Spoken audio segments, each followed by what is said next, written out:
these are the Jeremy Journal. Here's another one. I was a little older now. I was living in Brick myself, and my parents were getting ready to go away for like a 3-week vacation in England. And I remember him saying to me that, puts his hand on my shoulder, and he's like, I want you to take care of my fish, boy. Take care of my fish. And I'm like, yeah, no problem, Dad. Well, around that time, those little laser pointers were kind of becoming popular, and I happened to have had one. You know, those little laser pointers that annoy people in movie theaters when everybody seems to have to shine them onto boobies and, you know, little red nipples and such. Those. And I had one.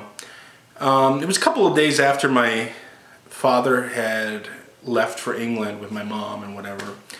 And I was sitting downstairs right next to the fish tank watching TV. When I started to shine around this laser pointer on the wall.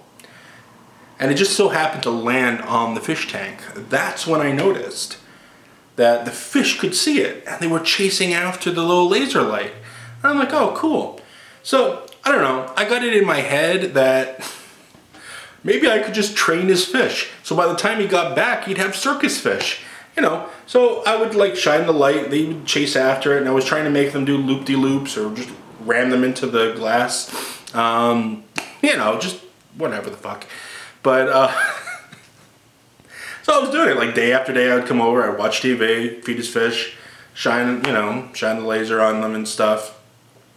Well, I don't know if you realized it, but if you really look close on one of those laser pointers, there was like a little warning sign that says, you know, warning, radiation, and that, you know, and obviously it can't be all that much if they're selling it in stores.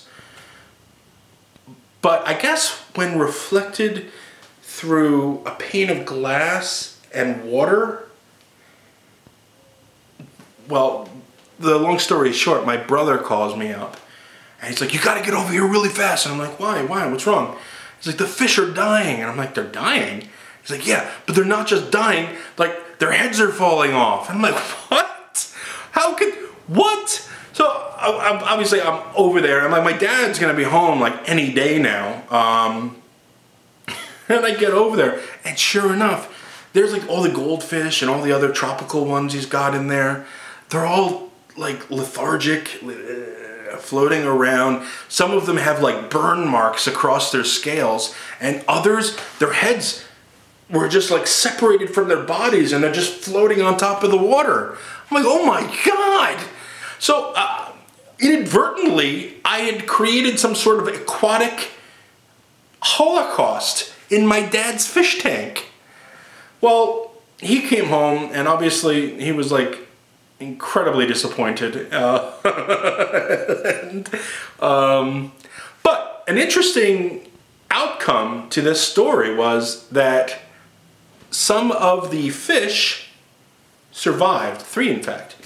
One was a goldfish that grew to such gargantuan proportions. I mean, you could put your thumb in its mouth. And 2 other tiny little silverfish that gained like super aquatic speed, like that, across you could barely even see them when they went at full speed, flipping out of the water, right back down again. It was strange. My dad gave them to me. By that time, he was so sick of the fish, disgusted with them, that he couldn't even look on them. And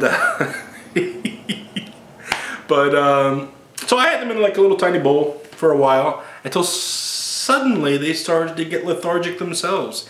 They slowed down and they died. And it was then that I realized that they were reborn through radiation, and I think they needed radiation to continue. Weird. Mutant fish.